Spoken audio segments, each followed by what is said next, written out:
Now, do you want to help me make this tea? Yeah. Yeah. Okay, so go ahead and stand over on the other side, okay? Yeah. So it's Heart of Love tea. Yeah. Yeah. Okay, so you're going to put it in the teapot, okay? Not my cup. No, you're going to put it in the big glass. Okay. There's lots of these.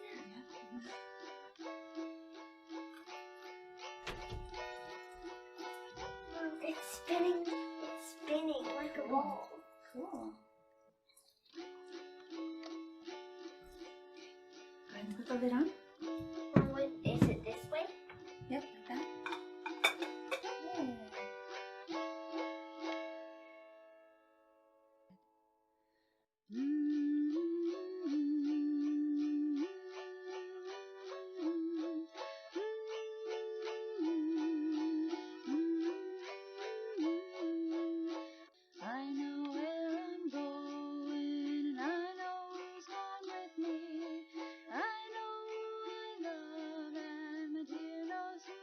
Hey, welcome to the Book Bar, where everything bookish is on the menu. I'm Anjanette Barr, and today I want to talk to you about what I learned being a contest judge, a book contest judge. So I have had the privilege to judge 3 different contests in the last 2 years. They were all through Writer's Digest magazine, and they were all self-published books. So in 2019, I judged a book contest, and I think, let's see, I judged 75 books. And then in 2020, I judged 2 book contests, and all told, it was 142 books. So if you go to my video about what I read in 2020, you'll see that I said that I read 117 books for work. And the reason that those numbers don't match is that I didn't count for that video how many books I read that were picture books, because in general, when I add up what I read for the year, I'm just counting the chapter books. I just feel like this was such an interesting experience from the perspective of a reader, from the perspective of a writer, professionally, and I gleaned some interesting lessons that I just thought I'd share with you, and I think that they'll be interesting no matter where you are, even if you just enjoy reading and you're not necessarily interested in the professional side of the publishing industry. So let's dig in. Okay, the first thing that I learned is that if I wanted to pay close enough attention to these books to be able to evaluate them for the authors and give them feedback, that I had to do something that I've never allowed myself to do before, which is annotate the books. So either in the margins or on my Kindle, you know, using the highlight function, or taking notes in a journal. Usually on my phone, actually, is what I would do. I would read, whether it was a physical book or an ebook, and then I'd have just a little Google Keep Notes file for each book, and then I would jot down my notes as I went. And a lot of times, even in school, I was about to say diametrically opposed. Not quite that strong. I didn't like keeping notes and writing and highlighting, because it just felt like it took away from the experience of consuming the whole work as a whole. And also, I feel like taking notes kind of brings me out of the story in a way that then will sometimes make it harder to jump back in, or so it maybe prolongs the reading experience. But I did need to do that this time. There was just no getting around it. And what I actually found is I think it's going to make me a better reader and a better writer in the future, because I took that time to slowly digest it, I guess. Even though I was kind of speed reading because I needed to get a lot of books read in a short time, I guess that process of stopping, evaluating what I had read, taking the note, helped me retain more while reading faster. So that was an interesting find for me. And before I go on to number 2, I just wanted to point out that I've been brewing this tea over here for a while, and it's this really fun blooming tea that you guys have probably seen before. And if I get distracted looking at it, it's because I love watching this thing, but I'm also recording it on another camera, which you've already seen. So I can see both. Anyway, I'll put in the description what kind of tea this is. Okay, the second thing I learned is really from a publishing perspective. All of these books were self-published, all of the books that I judged in all 3 contests, and some of them were just phenomenal and done professionally and just lovely, lovely, and some were not at all. And it reinforced my conviction that even if you're not choosing to go through a traditional publishing route, even if you choose not to be traditionally published and publish yourself instead, every author needs a team. You've got to have editors and maybe designers.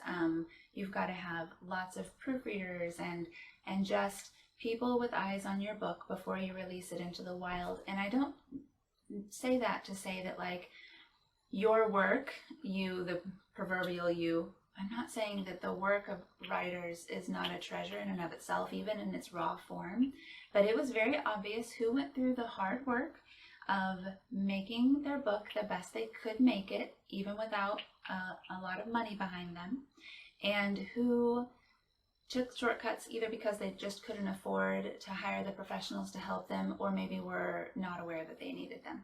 And I did really feel like there were some people who just didn't know that their book was substandard, and I was as gentle as I could be in my evaluations. But I think that's also, this isn't a point that I learned from judging a contest. This is something I've always felt, but it reminds me of the fact, in my opinion, that writers have to be readers, because you have to have read a lot of books and books recently to know what the standards are, both in literary form, you know, just the sentence structure and what is good writing, and also what do readers expect when they purchase a book. Because if a reader purchases a book that doesn't meet industry standards, whether as an author you agree with the industry standards or not, it makes for a potentially uncomfortable or awkward reading experience. So, books, so authors, regardless of how they publish, need a team to help them. We're not all good at everything. That's especially true because a lot of the problems that I saw, the things that were genuinely flaws in these books, were easy fixes. And it's just a shame to have something that's so easily corrected not corrected, to potentially ruin a reader's experience when otherwise they would have really enjoyed your book and then spoken about your book and got word out about your book. So that was number 2. Number 3, which I kind of already said in my video on my 2020 reading, is that 170 books last year was just too many. And likewise, I found that reading that 75 books the previous year, plus the books that I read, and I don't remember now how many that made for 2019, was just too many. In 2019, it's possible that I still felt like I was able to enjoy what I read for pleasure and read 75 books for work and not muddle them up too badly. But I definitely pushed the limits with 142 books for work. Okay, it's time for a tea break.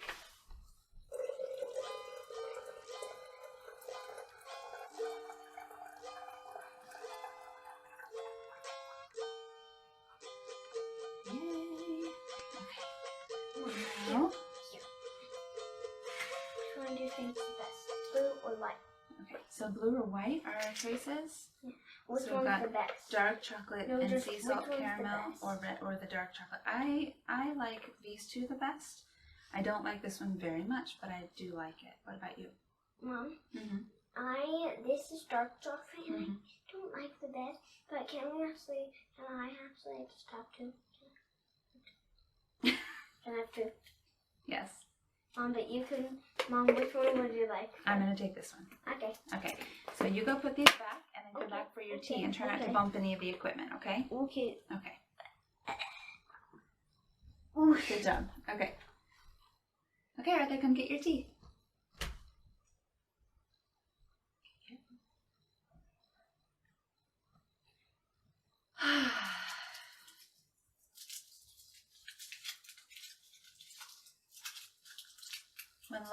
going right, go left. Okay. Okay, the last thing that I learned judging book contests surprised me the most. I had several moments, especially in that first round. There were 3 rounds of contest. That first round where I wondered what kind of narcissistic mood I had been in when I applied for that job and why in the world they had accepted me, because it felt very overwhelming. I used to think that I wasn't good at what I thought of as literary criticism.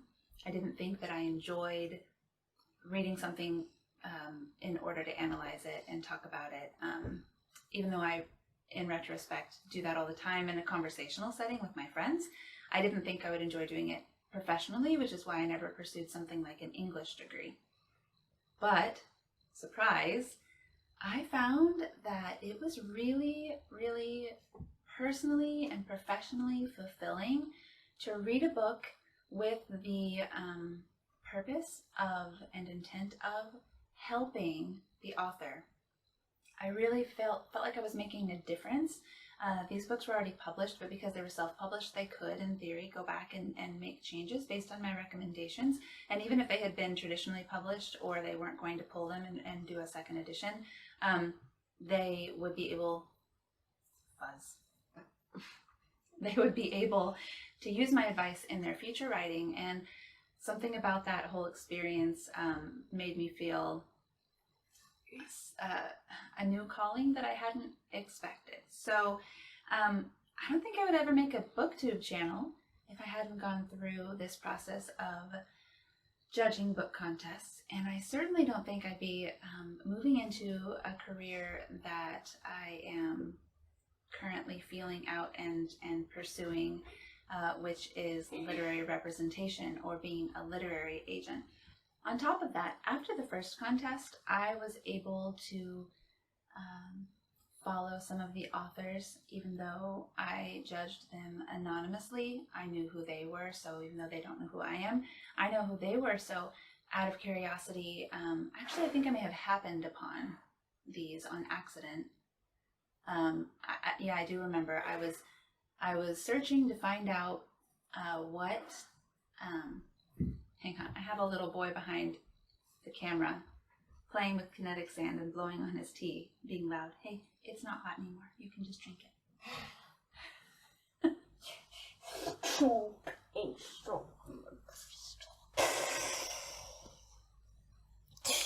And then it shattered into 6 big pieces. Thanks.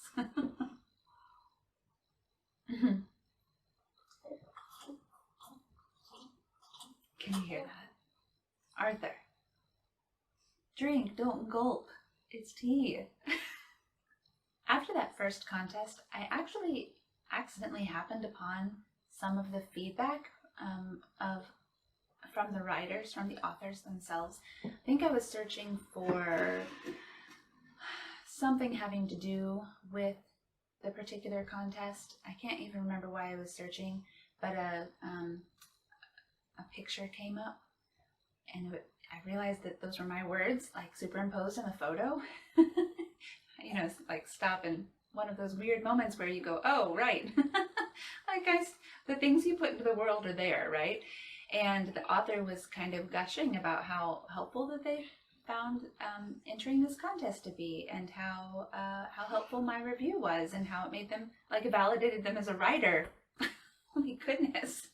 So it just reminded me that the work that we put into building others up and assisting them really does matter to those people, and that it got me thinking about how I could do more of it, you know, whether it be working in a publishing company, working as some sort of an author assist in any, you know, capacity.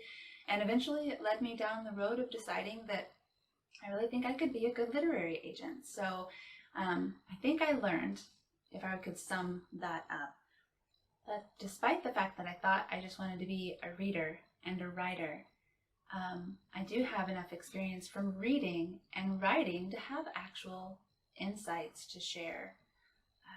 And I think probably a lot of you do too, especially if you're watching booktube channels.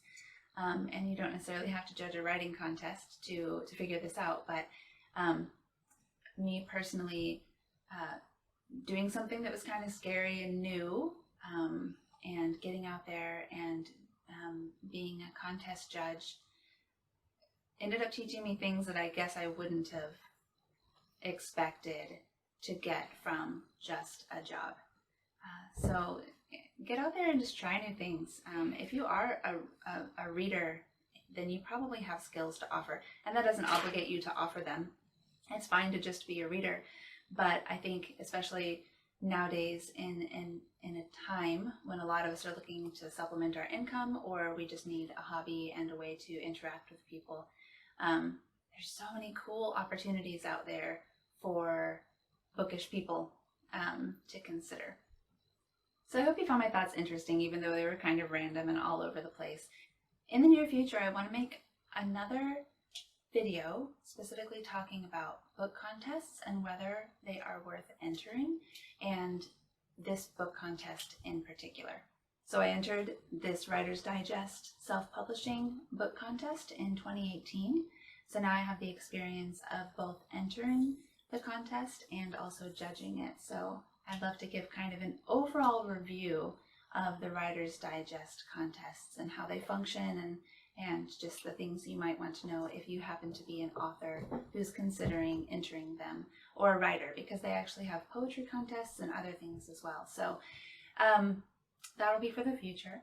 But for now, I hope that you have, again, enjoyed my wandering, meandering tea party review of being a contest judge. So leave me a comment. Tell me if you've ever entered a contest. Tell me if you've entered a Writer's Digest contest. Tell me if you've ever had the experience of being a contest judge, whether it be books or something else. I just found the whole thing so interesting. I actually ended up Googling what other kind of contests I could judge afterward, because I thought, oh, this is actually, it's something I had never considered before. And while you're leaving me a comment, tell me what you're reading and what's in your cup.